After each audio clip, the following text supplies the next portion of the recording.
మూడవ అధ్యాయము మొదటి వచనం చదువుకుందాం. ప్రతిదానికి సమయము కలదు, ఆకాశము క్రింద ప్రతి ప్రయత్నమునకు సమయం కలదు. పుట్టుటకు, చచ్చుటకు, నాటుటకు, పెరికివేయుటకు, చంపుటకు, బాగు చేయుటకు, పడగొట్టుటకు, కట్టుటకు, ఏడ్చుటకు, నవ్వుటకు, దుఃఖించుటకు, నాట్యమాడుటకు, రాళ్లను పారవేయుటకు, రాళ్లను కుప్పవేయుటకు, కౌగలించుటకు, మానుటకు, వెదుకుటకు, పోగొట్టుకున్నటకు, దాచుకున్నటకు, పారవేయుటకు, చింపుటకు, కుట్టుటకు, మౌనముగుండుటకు, మాట్లాడుటకు, ప్రేమించుటకు, ద్వేషించుటకు, యుద్ధము చేయుటకు, సమాధాన పడుటకు సమయము కలదు, సమయము కలదు, సమయము కలదు. చూడండి, ఈ యొక్క 8 వచనాలు చదువుతున్నప్పుడు సమయము కలదు. For everything there is a season and a time for every matter under heaven. A time to born and a time to die, a time to plant and time to pluck out, a time to kill, a time to heal, a time to break down and a time to build up, a time to weep and a time to laugh, a time to mourn and a time to dance, a time to cast away stones and a time to gather stones together, a time to embrace and a time to refrain from embracing, a time to seek and a time to lose, a time to keep and a time to cast away, a time to tear and time to seal, a time to keep silence and time to speak, a time to love and a time to hate, a time for war and a time for peace. చూడండి, ఒక రాజుగా మాట్లాడుతున్నాడు. సమయం ఉంది, సమయం ఉంది, సమయం ఉంది అన్నిటికీ అన్నప్పుడు 2 విషయాలు ఆలోచింప చేయాలి. ఒకటి, చంపటానికి బాగు చేయుటకు. 3వ వచనం, సొలొమోను యొక్క ఆధ్యాత్మిక జీవితం బాలేదని చెప్పడానికి ఈ మాటలు 2 ఉపకరిస్తాయి. ఒకటి, చంపుటకు సమయం కలదన్నాడు. 2, ద్వేషించుటకు సమయం కలదన్నాడు. ఈ 2 కూడా ఆత్మ సంబంధమైన వ్యక్తి చేయకూడని పనులు. ఆత్మ సంబంధమైన వ్యక్తి చంపుటకు ఎందుకు వెళ్తాడు? ఏ టైమ్ టు కిల్. ఎట్లా చంపేస్తావు? విశ్వాసి ఇంకొకరిని చంపటం నరహత్య కాదు. ధర్మశాస్త్రం ఏం చెబుతోంది? నరహత్య చేయకూడదని చెబుతాను. చంపద్దు, చంపుతానంటున్నాడు. సొలొమోను చంపటానికి కూడా సీజన్ ఉందంటున్నాడు. కనుక బైబిల్ పండితులు ఈ 2 మాటలు అబ్జెక్ట్ చేశారు. సొలొమోను గారి యొక్క అవగాహనలో చంపుట అనే పదం, ద్వేషించుట అనే పదం. కానీ వాస్తవంగా లోకంలో ఈ 2 అప్లై అవుతాయి, కానీ ఆత్మీయంగా అప్లై కావు. లోకపరంగా ఒక రాజుగా సైన్యం ఉంది కాబట్టి చంపటానికి టైం ఉందంటే, యుద్ధానికి టైం ఉంది, చంపుతాడు. మరి రాజు కొంతమందిని చంపుతాడు, దానికి ఒక సీజన్ ఉంటుంది, దానికి ఒక రీజన్ ఉంటుంది. కానీ యాజ్ ఎ బిలీవర్, ఒక విశ్వాసికి ఆ 2 కూడా ఉంటాకి వీల్లేదు. ప్రేమించు, ద్వేషించద్దు. ఇక్కడ మీరు చూడండి, ఆకాశం కింద పుట్టుటకు సమయం ఉంది, చచ్చుటకు సమయం ఉంది. It's not in your hands. సమయం ఉంది అన్నప్పుడు నీ చేతుల్లో ఏం లేదు. నాటడానికి సమయం ఉంది, పెరికి వేయటానికి సమయం ఉంది. ఇవన్నీ కూడాను లోకపరంగా చెప్పుకుంటూ వస్తున్నాడు, కానీ ఆత్మ సంబంధంగా వీటిని అతడు వాటిని రుజువు చేసుకోలేడు. స్పిరిచువల్ మ్యాన్ ఈ విధంగా చేయడు. చంపాలేడు, ద్వేషించలేడు. ఇది మనం అర్థం చేసుకోవలసింది. కష్టపడిన వారికి తన కష్టము వలన వచ్చిన లాభమేమి? ప్రశ్నార్థకం. అవును, లోకంలో ఇదే ప్రశ్న. కష్టపడ్డాడు, కష్టపడ్డాడు, కష్టపడ్డాడు, ఏమిటి ప్రయోజనం? ఆస్తి కూర్చుకున్నాడు, కానీ అనుభవించలేడు. వృద్ధుడైపోయిన తర్వాత అనుభవించలేడు. డైజెస్టివ్ సిస్టమ్ పాడైపోతుంది, అనారోగ్యం వచ్చేస్తుంది, శరీరం తగ్గిపోతుంది, శరీరం బలహీనమైపోతుంది, సంపాదించినవన్నీ ఎవనివవుతాయి? ఏమిటి అతనికి ప్రయోజనం కష్టం వల్ల? నరుల అభ్యాసం పొందాలని దేవుడు వారికి పెట్టి ఉన్న కష్టానుభవాన్ని నేను చూచితిని. దేని కాలమందు అది చక్కగా ఉండినట్లు సమస్తం ఆయన నియమించి ఉన్నాడు. మంచి మాట చెప్పాడు 11వ వచనం. He has made everything beautiful in its time. Wonderful. In its time. He made beautiful everything in its time. ఇది మనం గుర్తెరగాలి. మన జీవితం 77-80 ఏళ్లలో ఆయన బ్యూటిఫుల్గా చేస్తాడు మన జీవితాన్ని. ఇన్ ఇట్స్ టైం, ఆయన చిత్తానుకూల సమయంలో. మనం అనుకున్న సమయంలో కాదు. మనం చాలా రకాల ప్రణాళికలు వేస్తుంటాం, అవేవి నడవం. ఆయన మన పట్ల అనుకున్న విధము, ఆయన అనుకున్న సమయానికి మన జీవితాలకి శ్రేష్టమైనవి దొరుకుతాయి. కనుక you should wait upon the Lord. మనం దేవుని పైన ఆధారపడి జీవించాలి. ఆయన శాశ్వత కాల జ్ఞానమును నరుల హృదయమందుంచి ఉన్నాడు, కానీ దేవుడి చేయి క్రియలను పరిశీలనగా చేయుటకు అది చాలదు. మానవ విజ్డమ్, మానవ జ్ఞానము దైవ సంబంధమైన విశేషాలను విశ్లేషించలేదు. అట్టి జ్ఞానము దేవుని కార్యములను వివేచింప సరిపడదు అన్న మాట వాస్తవం. 12వ వచనము మీ పరిశుద్ధ బైబిల్ గ్రంథము నుండి తెరిచి మీ యందు ఉంచండి. ప్రసంగి గ్రంథము 3వ అధ్యాయము 12వ వచనము నుండి వాక్యాన్ని చదువుదాం. కావున సంతోషముగా ఉండుట కంటే తమ బ్రతుకును సుఖముగా వెళ్ళబుచ్చుట కంటెను శ్రేష్టమైనది ఏదియు నరులకు లేదని నేను తెలుసుకొంటిని. I perceived that there is nothing better for them than to be joyful and to good as long as they live. జీవించిన కాలములో ఆనందముగా గడుపు దినములను గూర్చి మాట్లాడుతున్నాడు సొలొమోను గారు. జీవితంలో ఆనందంగా ఉండటానికి మించినది లేదని అభిప్రాయానికి వచ్చాడు. సంతోషముగా ఉండటం, బ్రతుకు దినములంతటా సుఖంగా కాలాన్ని గడపటం, ఈ రెండు కూడా మంచిది, మానవులకు శ్రేష్టమైనది అని తెలుసుకున్నాడు. సంతోషం, సుఖము, రెండు పదాలు అర్థాలు ఏమిటి? సుఖము ప్లెజర్, సంతోషము joyfulness. What gives you the Joy and what will give you the pleasure? నీకు సంతోషాన్ని ఇచ్చేవేమిటి, నీకు సుఖాన్ని ఇచ్చేవేమిటి? ఇది చూడాలి. భూమి మీద మానవునికి సంతోషాన్ని అనేకమైనవి ఇస్తాయి, కానీ అవి తాత్కాలికమైనవిగానే మిగిలిపోతాయి. బిడ్డలు పుట్టినప్పుడు సంతోషిస్తాం, వారు ఎదుగుతున్నప్పుడు మరింత సంతోషిస్తాం. వారి విద్యాభ్యాసాన్ని చూసి మురిసిపోతుంటాం, వారి ఉద్యోగాల సాధన చూసి గర్వపడుతుంటాం. వారు వివాహాలు అయిన తరువాత వారు విడిపోతున్నప్పుడు, వారు మనల్ని విడిచి దూరంగా వెళుతున్నప్పుడు దుఃఖపడుతూ ఉంటాం. ఏది ఒక వ్యక్తికి సంతోషాన్ని ఇస్తుందో అదే అతని జీవితంలో, అదే అనుభవాలు, అదే వ్యక్తులు దుఃఖాన్ని మిగిల్చే అనుభవాలు కూడా కనిపిస్తూ ఉంటాయి. సొలొమోను గారు చెబుతుంది ఏమిటంటే, ఒకడు తన జీవిత కాలంలో సుఖంగా దినాలు గడపటం, సంతోషంగా జీవితాన్ని గడపటం మంచిదిగా తను చూస్తున్నాడు. చాలామంది ఉన్నారు సంతోషంగా గడుపుతున్న వాళ్ళు, సుఖంగా బ్రతుకుతున్న వాళ్ళు. అదేనా జీవితానికి అర్థం? వారి జీవితంలో వారి సంతోషము, వారి జీవితంలో వారి సుఖమేనా ప్రాధాన్యం? అంతకు మించినటువంటి సంతోషం, అంతకు మించినటువంటి సౌఖ్యం దేవునితో ఒక వ్యక్తికి ఉన్న అనుబంధాన్ని బట్టి ఉంటుంది.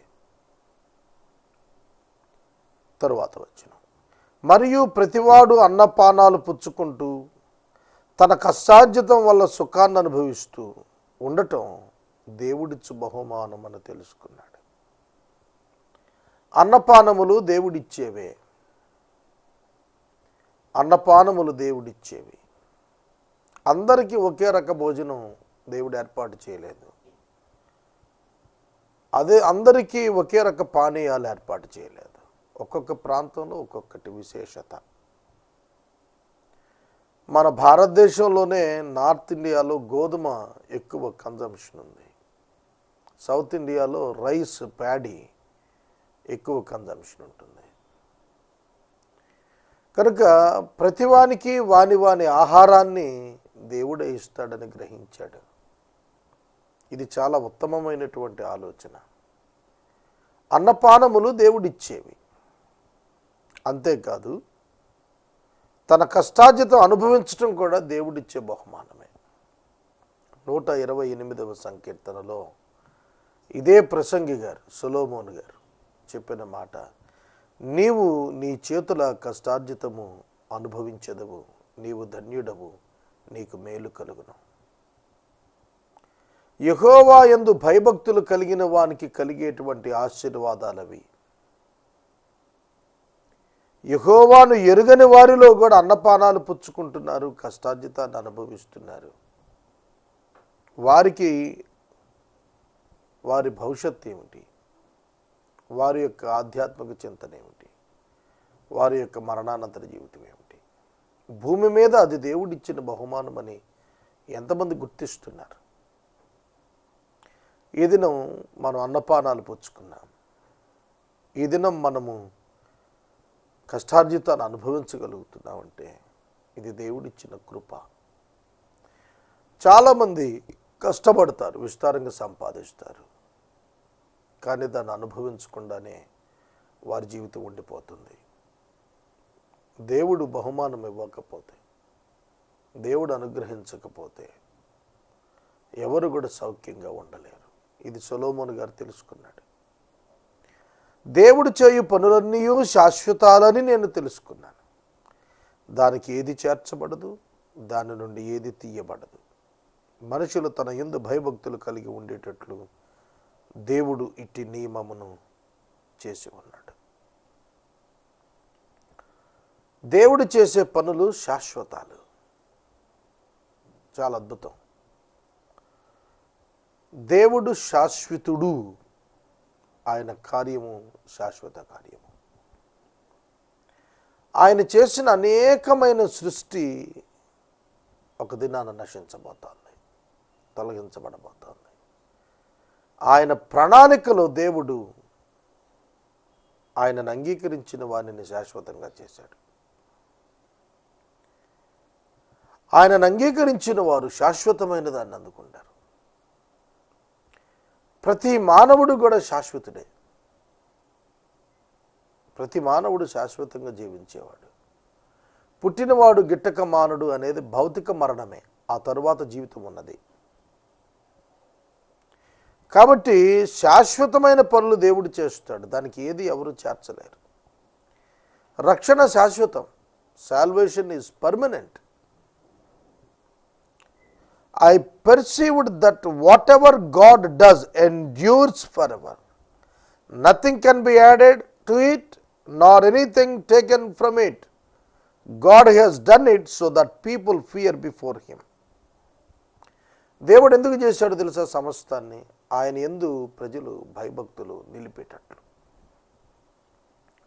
సృష్టిని చూచినప్పుడు మనకు భయం కలగాలి. ఆయన జ్ఞానానికి, ఆయన శక్తికి అబ్బురం చెందాలి. 139వ సంకీర్తనలో కీర్తనాకారుడు మాట్లాడుతూ, నీవు నన్ను కలుగు చేసిన విధము చూడగా ఆశ్చర్యమును భయమును నాకు పుట్టుచూ ఉన్నవి అన్నాడు. అదేమిటి? నీవు నన్ను కలుగజేసిన విధము చూడగా, చూస్తున్నాడు, తన శరీరాన్ని చూశాడు. అతడు తల్లి గర్భములో ఏ విధంగా పిండముగా ఉండగా రూపించబడుతున్న నాడెట్లున్నాడు ఆలోచించాడు. భయం కలిగింది, ఆశ్చర్యం కలిగింది. ఈ లోకములో ఉన్న సృష్టిని చూస్తున్నప్పుడు మనం దేవునికి నిజంగా భయపడతాం. ఎటువంటి సృష్టి! ఈ మధ్యన ఏలూరు ప్రక్కనే కొల్లేరులో ఉన్నటువంటి ఒక చిన్న గ్రామం, కైకలూరును ఆనుకుని ఉంది, ఆటపాక అని. ఆ గ్రామానికి వెళ్ళాను. అక్కడ విదేశాల నుండి వచ్చేటువంటి వేల కొలది పక్షులు కనిపిస్తాయి.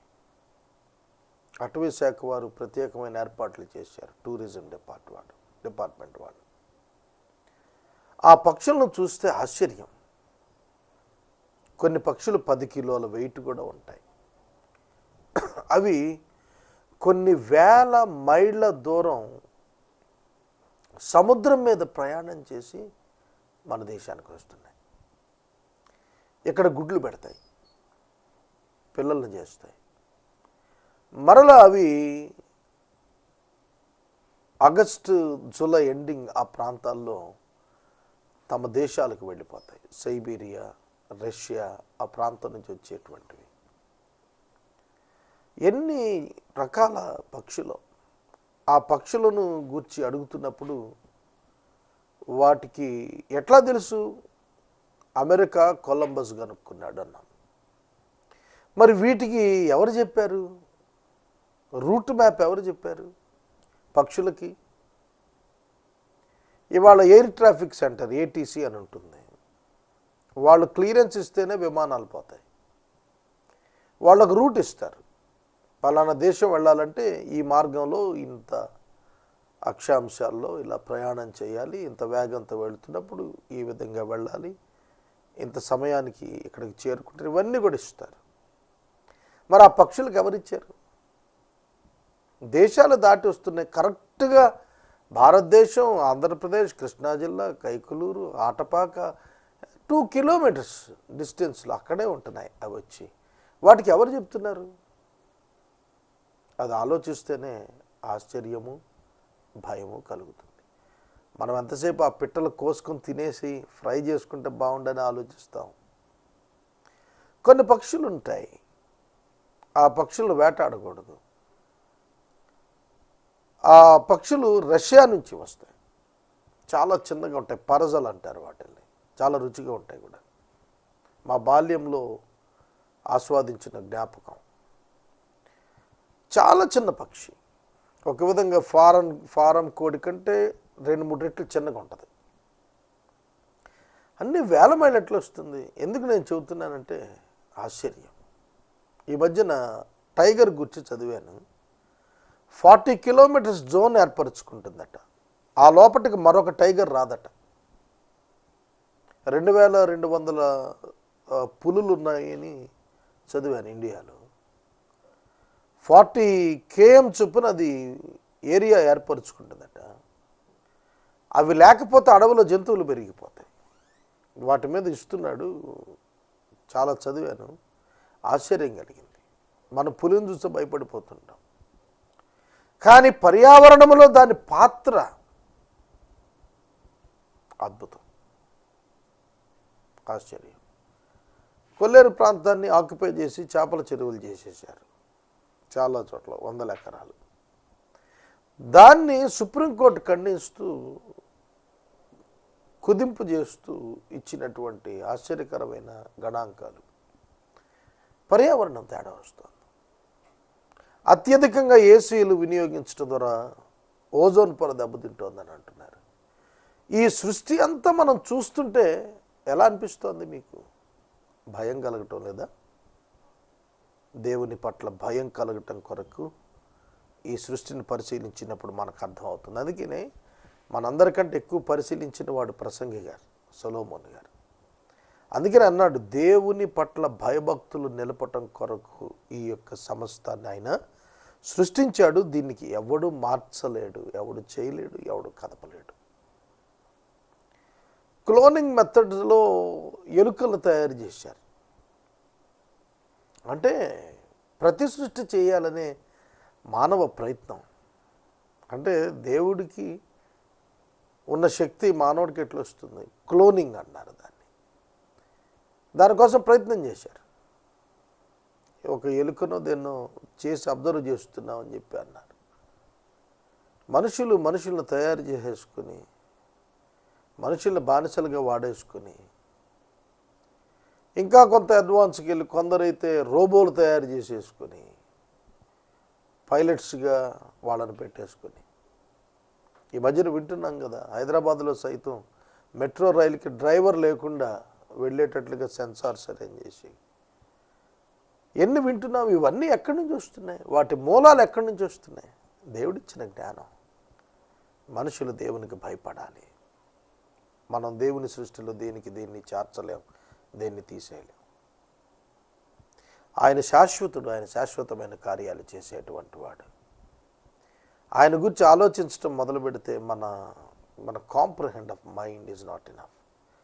మన యొక్క బుద్ధి జ్ఞాన సంపద చాలదు. విశ్వాన్ని చాలని దేవునికి మన మెదడు ఏం జవాబు చెబుతుంది? కానీ దేవుడు మనకు అర్థమవుతాడు. దేవుడు మనం గ్రహించవచ్చు, దేవుడు మనం తెలుసుకోవచ్చు, దేవుని యందు మనం ఆనందించవచ్చు, దేవుని యొక్క సహవాసాన్ని మనం అనుభవించవచ్చు. ఇవన్నీ ఆయన ఏర్పాటు చేసినవే. ఆయన ఏర్పాటు చేయకపోతే మనకు అవన్నీ దొరికేవి కాదు. కాబట్టి నేను మనవి చేస్తున్నాను, దేవుడు చేసే పనులన్నీ శాశ్వతాలే. మనం చాలా విషయాల్లో God is not in the control of everything అని అనుకుంటాం. ఏవేవో జరిగిపోతూ ఉంటాయి. ఇవాళ వార్తలు చూశారు, ఆశ్చర్యమైన సంఘటన చూశాను నేను. ఒక్క చోట యాక్సిడెంట్ అయితే 100-110 వెహికల్స్ స్ట్రక్ అయిపోయాయి, కొట్టేసుకున్నాయి, యాక్సిడెంట్ అయిపోయాయి. మన దేశంలో ఒక్క చోట మనం బ్రేక్ గట్టిగా వేస్తే వెనకొచ్చే 1-2 వాహనాలు గుద్దుకుంటాయి, అంతే మన పరిస్థితి. కానీ అక్కడ 100 వాహనాలు గుద్దేసుకున్నాయి. 48 మంది గాయపడిపోయారు, 2 చనిపోయారు. అలాంటి సన్నివేశం అంతకుముందు ఇప్పుడు జరగలేదట. మంచు తీవ్రత కారణంగానే అది ఆ యాక్సిడెంట్ సంభవించిందన్నారు. ఆలోచించండి ఒక్కసారి. ఒక్క క్షణం మానవ తప్పిదానికి అంత డ్యామేజ్ జరిగింది. మరి దేవుని యొక్క సృష్టిలో ఒక్క క్షణం అటు ఇటు అయితే ఏమైపోతాం? ఆలోచించండి. ఒక్క సునామీ వాతావరణంలో మార్పులు తెచ్చేసింది. చూడండి, ఇప్పుడు సమ్మర్లా ఉంది మధ్యాహ్నం పూట, రాత్రిపూట వింటర్లా ఉంది. కాలం శీతాకాలమే, కానీ పగటిపూట ఎండ విపరీతంగా ఉంటుంది. రేపు వేసవకాలం ఎలా ఉంటుందో మనకు అర్థం కావటం లేదు. కాలాలు చూడండి మారిపోయినాయి. తుఫానులు చూడండి, పర్యావరణాలు ఎన్నో మార్పులు తెచ్చేస్తున్నాయి. కనుక ఇవన్నీ దేవుడు చేసేవి కనుక అవి శాశ్వతమైనవిగా చేస్తాడు. ఆయన వాటి మీద ఆయన కంట్రోల్ ఉంది. ఆయన సెలవు లేకుండా ఎవడు ఏం చేయలేడు. దానికి మానవుడు ఏమి చేర్చలేడు, దాని నుంచి ఏమి తొలగించలేడు. ఇవాళ మనం ఏమనుకుంటున్నాం? అసలు మనం అనుకుంటాం మనం ఏదైనా చేయగలం. అసలు మన వల్ల ఏమీ కాదు. ఏం చేస్తాం? ఏం చేయగలుగుతాం? కొన్ని పనులు చేయగలుగుతాం, కానీ క్రియేషన్ విషయంలో ఏం చేయగలుగుతాం? క్రియేటివిటీ కూడా గిఫ్ట్ ఆఫ్ గాడ్. దేవుడిచ్చిన క్రియేటివిటీని బట్టి, మనం సృజనాత్మకతను బట్టి ఆలోచన చేసి పనిచేస్తుంటాం. కానీ సృష్టించేది శూన్యం నుండి ఏ మానవుడు చేయలేడు. ముందు జరిగినదే ఇప్పుడు జరుగుతోంది, జరగబోవున్నది పూర్వముందు జరిగినదే. జరిగిపోయిన దాన్ని దేవుడు మరలా రప్పిస్తాడు. భూమి గుండ్రంగా ఉంటుంది అన్నట్టుగా కాలాన్ని చక్రంతో పోలుస్తారు. కాలచక్రం అంటాడు. అంటే జరిగిపోయినాయి మళ్ళీ వస్తూ ఉంటాయి, మళ్ళీ వస్తూ ఉంటాయి. మనుషుల్ని చూసినప్పుడు కూడాను అంటారు, ఏదైనా ఒక అలవాటు ఉందనుకోండి, ఇది ఈ తండ్రికో తాతకో ముత్తాతకో లేకపోతే పూర్వీకులు ఎవరికో ఒకటికి ఇలాంటి అలవాటు ఉంటుంది అంటారు. అంటే మరలా అలాంటి లక్షణాలు రిపీట్ అవుతూ వస్తూ ఉంటాయి, అయ్యే క్వాలిటీస్ రిపీట్ అవుతూ ఉంటాయి. అలాగే ఈ లోకంలో అనేకమైన విషయాలు మునుపు జరిగినవే. ఆదికాండం మొదలుపెట్టి మీరు గనక గ్రంథాన్ని చదువుతుంటే పాపాలే వాళ్ళు కొత్తగా అనిపిస్తాయి, కానీ అవి ఎప్పటి నుంచో ఉన్నవే. అభివృద్ధి వాళ్ళ కొత్తగా కనిపిస్తూ ఉంటుంది, కానీ అవి కూడా వాటి మూలాలు ఎప్పటి నుంచో ఉన్నవే. 3000 సంవత్సరాల క్రితం సొలొమోన్ గారు చెప్పారు, నా కోసం తోటలు నాటించుకున్నాను, భవనాలు కట్టించుకున్నాను, ఇండ్లు కట్టించుకున్నాను, వెండి సంపాదించాను, బంగారం సంపాదించాను. ఇప్పుడు కూడా అవన్నీ ఉన్నాయి. ఇదివరకు ఉన్నవే ఇప్పుడు జరుగుతున్నాయి. కనుక నేనేదో కొత్తగా అంతా చేసేస్తున్నాననే భ్రమకెళ్ళద్దు. It is in his hands. ఆయన చేతిలో మనం ఉందాం, అప్పుడే మనకు ఆశీర్వాదం. పూర్వం జరిగిందే మరలా దేవుడు అనుగ్రహిస్తున్నాడు. ఒకప్పుడు జరిగినదే. ఇప్పుడు చూడండి, మనం ఎక్కడ చూసినా కూడాను దాడులు, రేప్స్, గ్యాంగ్ రేప్స్, మర్డర్స్, ఎక్కడ చూసినా చైల్డ్ అబ్యూజింగ్, ఉమెన్ ట్రాఫికింగ్, ఇవే కనపడుతుంది. అడల్టరీ, వ్యాధులు, ఇవి కనిపిస్తున్నాయి. ఇవి ఇప్పుడు వచ్చినాయా ఏమిటి? ఎప్పటి నుంచో ఉన్నవే అవి మరలా రిపీట్ అవుతున్నాయి. కొత్త కొత్త వైరస్లు వస్తున్నాయి. మనకు అవి కొత్తవి, ఒకప్పుడు ఉన్నవే. సొదొమ గొమొరాలు అనే పట్టణాలు అగ్ని గంధకాల చేత దేవుడు ఎందుకు కాల్చాడు? అక్కడ భయంకరమైనటువంటి ఎయిడ్స్ సంబంధితమైన క్రిమి ఉన్నది, దాన్ని నశింపచేశాడు. అగ్ని గంధకాలతో దహింపచేసేసాడు. ఇక మరలా అక్కడ ఆ వైరస్కి చోటు ఉండకుండా చేశాడు. కాబట్టి మనం గమనించినట్లయితే దేవుని యొక్క అద్భుత జ్ఞానాన్ని మనం పరిశోధించి తెలుసుకోలేం సంపూర్ణంగా, కానీ మనకు అవసరమైన మేరకు ఆయన అనుగ్రహిస్తాడు. ఈ పాఠాన్ని మనం తప్పకుండా నేర్చుకోవాలి. దేవుని నియమాలు మనం తెలుసుకోవాలి. దేవునితో మన సంబంధం యొక్క అవసరత మనం తెలుసుకోవాలి. ఆధ్యాత్మికత అని అంతా దేవుడు అనుకోవద్దు. దేవుడు ఎవరు అనే దాని మీద ఆలోచన చేయాలి. సృష్టికర్త, ఆయన వెంబడించడం ఎలా, ఆయన అంగీకరించడం ఎలా, ఆయన ఎలా ప్రత్యక్షమయ్యాడు, బైబిల్ చాలా తేటగా చెబుతాను, దాన్ని గ్రహించాలి. మరియు లోకమందు విమర్శ స్థానమున దుర్మార్గత చూచుట జరుగుటయు, న్యాయముండవలసిన స్థానమున దుర్మార్గత జరుగుటయు నాకు కనపడింది.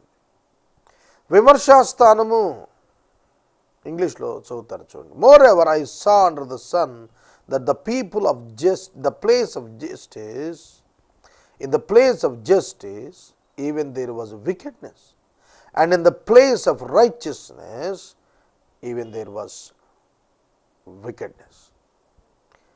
చూడండి ఆశ్చర్యం. విమర్శ స్థానము, ప్లేస్ ఆఫ్ జస్టిస్, కోర్ట్, అక్కడ కూడా ఏం చూస్తున్నాడు? దుర్మార్గం చూస్తున్నాడు.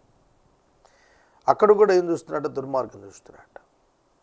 న్యాయము ఉండవలసిన స్థలమున, ఎ ప్లేస్ ఆఫ్ రైచియస్నెస్, న్యాయం ఉండవలసిన స్థలమున దుర్మార్గత నాకు కనబడుతుంది. విమర్శా స్థానాన్న దుర్మార్గమే, న్యాయస్థానాన్ని కూడా దుర్మార్గమే నాకు కనబడెను. ప్రతి ప్రయత్నమునకును ప్రతి క్రియకును తగిన సమయం ఉన్నదని, నీతిమంతులకును దుర్మార్గులకును దేవుడే తీర్పు తీర్చిన నా హృదయములో నేను అనుకుంటుని. ప్రతి ఒక్కరు తెలుసుకోవాలి తీర్పు ఉన్నది. ప్రతి మత గ్రంథం చెబుతోంది తీర్పు ఉన్నదని. బైబిల్ చెబుతోంది యేసుక్రీస్తునందున్న వారికి తీర్పు లేదని. ఎందుకని? ప్రతివాడు వాని క్రియల చొప్పున తీర్పు తీర్చబడాలి. అయితే యేసుక్రీస్తునందు విశ్వాసం ఉంచిన వానికి తీర్పు తీర్చబడదు, తీర్చబడినది క్రీస్తునందు, కావున తీర్పు లేని వారముగుంటాం. రోమా 8:1. కాగా క్రీస్తు యేసునందున్నవాడు వానికి ఏ శిక్షా విధి లేదు. క్రీస్తు యేసునందున్న వానికి ఏ శిక్షా విధి లేదు. నో జడ్జ్మెంట్, తీర్పు లేదు. కారణము యేసుక్రీస్తునకు తీర్పు తీర్చబడింది. మానవ అవగాహన చెబుతున్నాడు, ప్రతివాడు వాని యొక్క క్రియలను బట్టి తీర్పు తీర్చబడతాడు. న్యాయమంతులకు దుర్మార్గులకు కూడా దేవుడే తీర్పు తీర్చేటువంటి వాడు. నీతిమంతులుగా దేవుడే తీరుస్తాడు. ఆయన జడ్జిమెంట్స్ చాలా ప్రెషస్ అండ్ ప్యూర్, ప్రశస్తమైనవి, స్వచ్ఛమైనవి, నీతితో కూడినవి. ఇది మనం గుర్తెరగాలి.